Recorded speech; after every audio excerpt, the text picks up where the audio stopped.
अस्सलाम वालेकुम। आज की इस डिटेल वीडियो के अंदर हम बात करेंगे वर्ल्ड वॉर 2 के बारे में। अब वर्ल्ड वॉर 2 के बारे में मैं एक बात करने से पहले आपको थोड़ा सा एक्सप्लेन कर दूं कि वर्ल्ड वॉर 2 एक बहुत ही डाइवर्स टॉपिक है। मगर ये एक इतना बड़ा इवेंट है इंसानी हिस्ट्री का कि इसके हर एक छोटे से इवेंट के बारे में हमें पूरी डिटेल वीडियो बना सकते हैं। लेकिन हम इस वीडियो के अंदर हम उन एक मेन इवेंट्स को उसको डिस्कस करने की कोशिश करेंगे जिनकी वजह से बेसिकली वर्ल्ड वॉर 2 हुई, जिन्होंने वर्ल्ड वॉर 2 के अंदर अपने मेजर रोल प्ले किया और उसके इख्तिताम पे वो एक बहुत इम्पैक्टफुल थे। तो हम शुरू करते हैं। वर्ल्ड वॉर 2 के अंदर जो एक सबसे बड़ा इम्पैक्टफुल जो फैक्टर था वो ये था कि हिटलर की पार्टी का इक़्तिदार के अंदर आना। अब हिटलर की पार्टी जो होती है इक़्तिदार के अंदर कई वजूहात की बिना पे आती है। जो उसके अंदर सबसे पहली वजह होती है वो ये होती है कि वो ट्रीटी ऑफ वर्साइल को समझते हैं कि यह हमारे साथ ज़्यादती हुई है। वो कहते हैं कि जो रेप्रेशन लगाई गई है जर्मनी के ऊपर या जर्मन को अपना इलाका जो छोड़ना पड़ गया ओवरसीज जो उनकी कॉलोनीज थी उससे हाथ धोना पड़ गया उनको एक तरीके से। और कम्युनिस्टों के खिलाफ उसका एक जो रेट्रिक था, उसका बयानिया जो था वो बड़ा मकबूल होता है। एंटीसेमिटिज्म के बारे में जो उसका एक जो नारा था वो बड़ा उसका मकबूल होता है। तो इस किस्म के जो नारे होते हैं, जो इस किस्म की जो उसकी बातें होती हैं, ये एक बहुत बड़ा फैक्टर प्ले करते हैं हिटलर के इक़्तिदार के अंदर आने के लिए। ऊपर से 1929 का ग्रेट डिप्रेशन हो जाता है। तो जब 1929 का ग्रेट डिप्रेशन होता है तो वो एक तरीके से आप ये समझ लें कि आग के ऊपर तेल वाला काम करता है कि उससे एक मज़ीद जो होता है जब यूरोप के हालात ख़राब होते हैं, ख़ासतौर पर जर्मनी के हालात ख़राब होते हैं, तो हिटलर की पार्टी को मज़ीद मकबूलियत मिलती है, मज़ीद शोहरत मिलती है और इस तरीके से हिटलर जो है वो इक़्तिदार के अंदर आता है। तो ये एक सबसे बड़ा इंपॉर्टेंट फैक्टर था वर्ल्ड वॉर 2 के होने में। नाज़ी पार्टी के इक़्तिदार के आने के बाद हिटलर की एक थ्योरी होती है। उस थ्योरी का नाम था लेबेनस्ट्रॉम, जिसका मतलब होता है कि लिविंग स्पेस, कि जर्मन कौम को बेसिकली एक रहने के लिए जगह चाहिए। क्योंकि हिटलर जो होता है वो जर्मनी को समझता है कि ये एक सबसे अव्वल कौम है, ये एक सबसे अच्छी कौम है, इन्हें एक मास्टर रेस को समझता है। तो ये बात कहता है कि ये इतनी एक अच्छी कौम है कि जब ये एक आर्यन रेस है तो जब ये आगे फैलेगी, फूलेगी, बड़ी होगी तो इसको रहने के लिए जगह चाहिए। तो वो रहने के लिए जगह को वो कहता है लेबेनफ्रॉम। तो उस चक्कर के अंदर वो बेसिकली एक वर्ल्ड वॉर 2 का जो एक इनिशिएशन होता है कि जर्मनी को जितना ज़्यादा रकबा मिल सकता है उतना ही बेहतर है जर्मनी के लिए। तो ये एक बहुत बड़ा इंपॉर्टेंट फैक्टर होता है। उससे पहले हिटलर क्या करता है? हिटलर ये बात करता है जब वो इक़्तिदार के अंदर आता है तो राइनलैंड का इलाका जो होता है, जो कि वर्ल्ड वॉर 1 में उस पर डीमिलिटराइज कर दिया जाता है, हिटलर उस पर हमला कर देता है। तो जब उस पर हमला होता है तो वो जर्मनी के पास आ जाता है। उसके बाद हिटलर ऑस्ट्रिया पे हमला कर देता है, तो ऑस्ट्रिया को वो जर्मनी के एनेक्स कर लेता है। फिर हिटलर कहता है चेकोस्लोवाकिया के जर्मन स्पीकिंग पार्ट पे हमला कर देता है। तो जब वो जर्मन स्पीकिंग पार्ट पे हमला करता है तो जब उसे वो अपने पास लेता है, तब जो एलाइज जो वेस्टर्न पावर्स जो होती हैं बड़ी, जो उनको फिर एहसास होता है इस बात का। तो उस time British prime minister Chamberlain और हिटलर के दरमियान एग्रीमेंट होता है, उसे कहते हैं म्यूनिख एग्रीमेंट के नाम से। और वो जो म्यूनिख एग्रीमेंट होता है उसके बारे में चैम्बरलैन कहते हैं, जो ब्रिटिश प्राइम मिनिस्टर होते हैं, वो ये कहते हैं ये पीस ऑफ आवर टाइम है, बल्कि ये हमारे वक्तों का ये एक अमन माहिदा जो मैंने किया है हिटलर के साथ। लेकिन वो काफ़ी बेवकूफ़ साबित होते हैं कि उसके बाद फिर हिटलर जो होता है वो एक non aggression pact Soviet Union के साथ साइन करता है और पोलैंड के ऊपर हमला कर देता है। तो जब वो पोलैंड के ऊपर हमला करता है तो बेसिकली उससे जो एक प्रॉपर तरीके से एक वर्ल्ड वॉर 2 शुरू होती है। म्यूनिख एग्रीमेंट दरअसल एक माहिदा होता है जो कि बरतानिया के दरमियान, फ्रांस, इटली और जर्मनी के दरमियान होता है। इस माहिदे के अंदर बात की जाती है कि जो हिटलर ने चेकोस्लोवाकिया का जो जर्मन स्पीकिंग पार्ट जो अपने कब्जे में किया था, उसको वो क्लेम कर लेते हैं कि हाँ ये जर्मनी का हिस्सा है। लेकिन हिटलर से एक वादा लेते हैं कि हिटलर मजीद यूरोप के अंदर किसी भी किस्म का टेरिटोरियल क्लेम नहीं करेगा। तो जब उस माहिदे पर साइन होते हैं तो यूरोप इनफैक्ट उस माहिदे को सेलिब्रेट करता है। वो ये बात समझते हैं कि हमने एक दूसरी होने वाली जंग जो है उससे हमने रोक दिया। और ब्रिटिश प्राइम मिनिस्टर इसके बारे में कहते हैं कि ये हमारे वक्तों का एक अमन माहिदा है, ये हमारे वक्तों का एक बड़ा अजीम अमन माहिदा है, क्योंकि हमने एक दोबारा से यूरोप को जंग के दहाने पे नहीं पहुंचाया, हमने उससे पहले हमने यूरोप को रोक लिया और एक जंग जो है वो अब यूरोप के अंदर नहीं होगी। लेकिन ये एक वक्ती तौर पर साबित होता है क्योंकि उसके चंद अरसे बाद ही हिटलर जो है वो पोलैंड के ऊपर हमला करता है और पोलैंड पे हमला करने के बाद एक नई तरीके से एक वर्ल्ड वॉर 2 शुरू होती है, जिसके अंदर जो अलाइड पावर जो होती हैं, जो कि हिटलर से मुआहदा करी होती हैं, वो फिर आपस में सारी मिल जाती हैं और फिर वो जर्मनी के खिलाफ एक कैंपेन करती हैं जिसके खिलाफ उनको जीत होती है और जर्मनी को हार होती है। अब वर्ल्ड वॉर 2 स्टार्ट होती है इन्वेजन ऑफ पोलैंड से। इन्वेजन ऑफ पोलैंड से पहले एक नॉन एग्रेशन पैक्ट साइन होता है between Germany and Soviet union. तो उससे क्या होता है, एक तरीके जर्मन को एक सोवियत सिक्योरिटी मिल जाती है कि चलो अगर जंग होती भी है तो सोवियत यूनियन जो होगा वो जर्मनी के साथ होगा। तो होता है कि उसके ठीक थोड़ी देर बाद जर्मनी जो होता है वो पोलैंड के ऊपर हमला कर देता है। तो जब जर्मनी पोलैंड के ऊपर हमला करता है तो वेस्ट साइड से हमला करता है, तो ऊपर ईस्ट साइड से सोवियत यूनियन उसके ऊपर हमला करता है पोलैंड के ऊपर।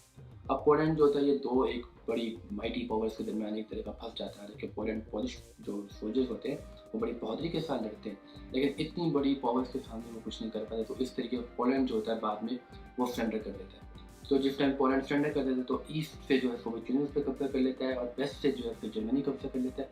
तो पोलैंड की एक इन्वेजन के बाद एक बेसिकली वर्ल्ड वॉर टू जो होती है बड़े अजीम पैमाने पे जाती है। इन्वेजन ऑफ पोलैंड के बाद जो एक बहुत बड़ा इंपॉर्टेंट फैक्टर होता है वर्ल्ड वॉर टू के अंदर, वो ये होता है कि battle of France and Britain. अब हिटलर की नज़र जो होती है वो फ्रांस और बरतानिया के ऊपर होती है कि मैंने किसी तरीके से इन पे कब्जा करना है। तो जर्मन फौजें जो होती हैं वो फ्रांस की तरफ निकलती हैं और इसी तरीके से वो फ्रांस पे कैप्चर कर लेती हैं, फ्रांस पे कब्जा कर लेती हैं। फॉल ऑफ फ्रांस हो जाता है। और इनफैक्ट हिटलर की बड़ी फेमस तस्वीर है जिसके अंदर वो बिल्कुल एफिल टावर के सामने खड़ा होकर एक तस्वीर बनवाता है, क्योंकि पेरिस बहुत आसानी से और फ्रांस बहुत आसानी से हिटलर के और जर्मनी के कब्जे में आ चुका होता है। तो जब फॉल ऑफ फ्रांस होता है, जब वो फ्रांस को कैप्चर कर लेते हैं, उसके बाद वो अगला टारगेट रखते हैं बरतानिया का, कि हमने बरतानिया को कब्जा करना है, बरतानिया के ऊपर हमने एक हमला करना है। तो जब बरतानिया के ऊपर हमला करते हैं तो उससे पहले विंस्टन चर्चिल जो कि उस टाइम बरतानवी प्राइम मिनिस्टर होते हैं, वो ये बात कहते हैं कि फॉल ऑफ फ्रांस हो चुका है, बैटल ऑफ फ्रांस खत्म हो गई है, अब मुझे बैटल ऑफ बरतानिया नजर आ रही है, बैटल ऑफ ब्रिटेन नजर आ रही है। अब इसके अंदर अगर हमें ज़मीन पर लड़ना पड़ा हम ज़मीन पर लड़ेंगे, हमें आसमानों पर लड़ना पड़ा हम आसमानों पर लड़ेंगे, हमें समंदर पर लड़ना पड़ा हम समंदर पर लड़ेंगे। तो इस किस्म की आइडियोलॉजी के साथ जब एक बरतानवी कौम जो होती है, बरतानवी फौज जो होती है वो जंग के अंदर जाती है, और जब हिटलर और जर्मन कौम और बरतानवी कौम पर जब आपस में जंग होती है तो रॉयल एयर फोर्स काफ़ी हद तक सुपीरियर होती है लुफ्ताफे के ऊपर। लेकिन फिर भी जर्मन जो होते हैं वो उस टाइम पे लंदन शहर के ऊपर भी बमबारी कर देते हैं। तो इससे जो होता है जंग जो होती है वो हिटलर के उस टाइम कब्जे में ही होती है। लेकिन उसी वक्त हिटलर जो होता है वो सोवियत यूनियन के ऊपर हमला कर देता है। तो जब सोवियत यूनियन के ऊपर हमला करता है तो इससे जंग जो होती है जो उस टाइम जर्मनी के हक में जारी होती है, वो यहाँ से जंग जो होती है वो अलाइज के हक में जाना शुरू हो जाती है, क्योंकि सोवियत यूनियन जिसने एक नॉन एग्रेशन पैक्ट साइन किया था जर्मनी के साथ, वो अब अलाइज का हिस्सा हो जाता है। और विंस्टन चर्चिल उस टाइम बहुत खुश होते हैं कि जोसेफ स्टालिन जैसा लीडर जो है अब वो विंस्टन चर्चिल के साथ हो गया है, और सोवियत यूनियन जैसी ताकत जो बरतानिया के साथ होगी तो जर्मनी को हराने में आसानी मिलेगी। यहाँ से जो होती है ये पूरा का पूरा एक वर्ल्ड वॉर टू की जो इमेज होती है, वर्ल्ड वॉर टू का जो सिनेरियो होता है वो सारा का सारा कंप्लीट हो जाता है, वो सारा का चेंज हो जाता है। जून के अंदर ऑपरेशन बारबुफा के तहत जर्मनी जो होता है वो सोवियत यूनियन पे हमला करती है, और ये हमला किससे तक सक्सेसफुल होता है कि जर्मन जो होते हैं वो काफ़ी हद तक काफ़ी अंदर तक सोवियत यूनियन के चले जाते हैं। इनफैक्ट वो सेंट पीटर्सबर्ग और जिस टाइम लेनिनग्राड होता है और मॉस्को के बिल्कुल बॉर्डर तक पहुंच चुके होते हैं। लेकिन उसके बाद रेड आर्मी जो होती है वो ट्रीट करना शुरू करती है, और जर्मन फौज का जो एक अगला जो सेक्शन होता है वो जो ऑयल रिच टेरिटरीज जो होती है जहाँ पे तेल होता है सोवियत यूनियन के अंदर, उसकी तरफ जाना शुरू कर देती हैं। तो जब वो उसकी तरफ जाती हैं तो बीच में एक शहर पड़ता है स्टालिनग्राड पे वो हमला कर देती है। स्टालिनग्राड पे जब वो हमला करती हैं तो वो एक इतना शदीद हमला होता है कि 90% स्टालिनग्राड का शहर है वो जर्मनी के कब्जे में होता है, और सिर्फ 10% जो होता है वो सोवियत यूनियन के पास होता है। लेकिन सोवियत फौजी जो होते हैं वो उस टाइम इंतजार कर रहे होते हैं, वो जंग करते हैं, वो उनसे लड़ते हैं, लेकिन वो इतनी तेज़ी से नहीं लड़ रहे होते। लेकिन थोड़े अरसे बाद जब बर्फ़ पड़ना शुरू होती है, सर्दी आती है, वो सर्दी के लिए जर्मन जो होते हैं वो तैयार नहीं होते, और वो सर्दी की लहर इतनी शदीद होती है कि जर्मन फ़ौजी होते हैं वो तड़प के मर जाते हैं एक तरीके से। उनकी सप्लाई जो खाने की सप्लाई उनकी नहीं आ रही, तो भूखे मर जाते हैं उस जंग के अंदर। और फिर वहाँ से सोवियत यूनियन जो होता है वो ट्रीट करना शुरू करता है, वो सारा का सारा स्टालिनग्राड अपने कब्जे में करता है, और वो जो जंग जो ईस्ट की तरफ जारी होती है सोवियत यूनियन की तरफ, वो आहिस्ता आहिस्ता फिर वेस्ट की तरफ जाना शुरू कर देती है। इस इवेंट को बैटल ऑफ स्टालिनग्राड कहते हैं, और ये इवेंट इस तरीके से बहुत इंपॉर्टेंट है कि दूसरी जंग अजीम के अंदर किसी बैटल के अंदर अगर सबसे ज़्यादा नुकसान हुआ है, सबसे ज़्यादा इंसानी जान का नुकसान हुआ है, तो वो बैटल ऑफ स्टालिनग्राड के अंदर होता है। अब जंग जो एक बहुत एक इंटरेस्टिंग मसले में दाखिल हो जाती है कि एक तरफ जर्मनी जो है वो दरमियान में फंसा हुआ मुल्क है, कि एक तरफ पे यहाँ पे सोवियत यूनियन है जो कि जर्मनी के ऊपर हमला कर रहा है, और एक जर्मनी जो है वहाँ से रिट्रीट होने की कोशिश करता है स्टालिनग्राड की जंग के बाद, और दूसरी तरफ उसकी जंग जो है बरतानिया से चल रही है, फ्रांस उसके कब्जे के अंदर है। तो इस सूरत हाल के अंदर जर्मनी जो है वो बहुत ही मुश्किल के अंदर होता है, और उसी दौरान जापान जो होता है वो अमेरिका के ऊपर हमला कर देता है। जब जापान अमेरिका के ऊपर हमला करता है और पर्ल हार्बर के अंदर अमेरिका के फौजी मरते हैं, तो उसके बाद फिर अमेरिका जंग के अंदर आता है। तो अब बरतानिया के पास दो एलाइज हो जाते हैं, एक तरफ उसका सोवियत यूनियन है जोसेफ स्टालिन की क़यादत के अंदर, दूसरी तरफ उसके पास अमेरिका है फ्रैंकलिन डेलानो रूज़वेल्ट की क़यादत के अंदर, और दूसरे एक्सिस पावर है जिनके अंदर जर्मनी है, इटली है और जापान है। तो एक तरफ एक्सिस पावर का ग्रुप हो गया, एक तरफ अलायंस का ग्रुप हो गया। अब ये ग्रुप आपस में इन दोनों की जंग चल रही होती है, और इसके बाद जंग जिस मरहले के अंदर दाखिल होती है वो एक बहुत ही इंटरेस्टिंग मरहला होता है। उसके बाद मीटिंग्स होती हैं अलाइड लीडर्स की, जिसके अंदर एक फैसला करते हैं कि अब हमने यूरोप को आज़ाद करवाना है। तो उसके बाद एक प्लानिंग की जाती है जिसे नॉर्मंडी प्लानिंग कहते हैं, नॉर्मंडी लैंडिंग्स कहते हैं, कि जिसके अंदर अमेरिकी फ़ौजें जो होती हैं, बरतानवी फ़ौजें, कैनेडियन फ़ौजें वो हमला करती हैं यूरोप के ऊपर, और वहाँ से फिर जर्मनी को एक रिट्रीट होना शुरू होता है जर्मनी, जिसके अंदर वो फ्रांस को आज़ाद करवाती है, जिसके अंदर वो फिर आगे जाके जर्मनी के अंदर एंटर हो जाती है और वहाँ से रूस हमला कर रहा होता है। तो जब वहाँ से रूस हमला कर रहा होता है, यहाँ से बरतानिया और अमेरिका हमला कर रहे होते हैं, तो जर्मनी एक पूरे तरीके से अब घिर चुका है और एक ऐसा वक्त आता है कि बैटल ऑफ बर्लिन होती है कि बर्लिन शहर के जर्मन जो होता है वो उसका तहफ़्फ़ुज़ नहीं कर पाते। तो जब बैटल ऑफ बर्लिन के अंदर सोवियत यूनियन हमला करता है और वहाँ पे सोवियत यूनियन जो होता है उनकी पार्लियामेंट के ऊपर एक अपना सोवियत परचम लहरा देता है, तो उससे जंग जो होती है पूरी तरीके से एक इख्तिताम पे पहुँच जाती है। हिटलर जो होते हैं वो खुदकुशी कर लेते हैं अपने बंकर के अंदर और जर्मन कौम जो है सरेंडर कर लेती है। अब यहाँ पे जर्मनी तो सरेंडर कर दिया, लेकिन अमेरिका की जो जंग जापान के साथ चल रही होती है वो भी इसी मरहले के अंदर दाखिल हो जाती है।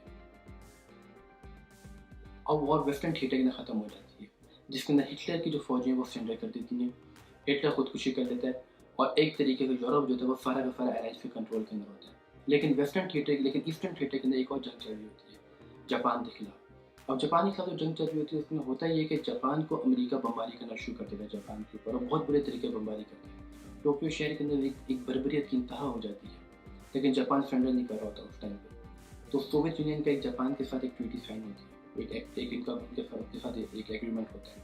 लेकिन अमेरिकी फ़ौजें उस पर हमला करना शुरू करती हैं, तो स्टालिन की फ़ौजें जो है वो जाके मंचूरिया पे हमला कर लेते हैं। मंचूरिया चीन का इलाका है जो कि उस टाइम जापान के कब्ज़े के अंदर था। तो जापान जो था एक तरीके वो भी एक 2 मेजर पावर्स के दरमियान एक सैंडविच का बन जाता है कि एक तरफ जो है वो सोवियत यूनियन हमला कर रहा है, दूसरी तरफ वहाँ से अमेरिका हमला कर रहा है और जापानी सरेंडर नहीं कर रहे होते। उन पे बहुत प्रेशर डाला जाता है कि आप एक पीसफुल सरेंडर कर दें, अनकंडीशनल सरेंडर कर दें, लेकिन वो नहीं कर रहे होते। जब ऐसा नहीं करते तो अमेरिका 2 एटम बम मार देता है जापान के ऊपर। तो वो जब एटम बम जापानियों के ऊपर गिरते हैं तो उसके बाद जापान सरेंडर करता है। तो जापान के सरेंडर करने के बाद वर्ल्ड वॉर 2 एक पूरे तरीके से ख़त्म हो जाती है। तो एक तरफ जर्मनी ने सरेंडर कर दिया, इटली एक जंग के अंदर होता है मोसोलिनी, वो उसको फांसी लगा देते हैं इटली कौम में, फैशिज्म एक तरीके से इटली के अंदर ख़त्म हो जाता है और उधर जापान के ऊपर जापानीज सरेंडर कर देते हैं। तो इन 3 इवेंट्स के बाद जहाँ पे एक्सिस पावर जो कि मेन जो एक पावर्स थी, उनके सरेंडर करने के बाद वर्ल्ड वॉर 2 टेक्निकली ख़त्म हो जाती है।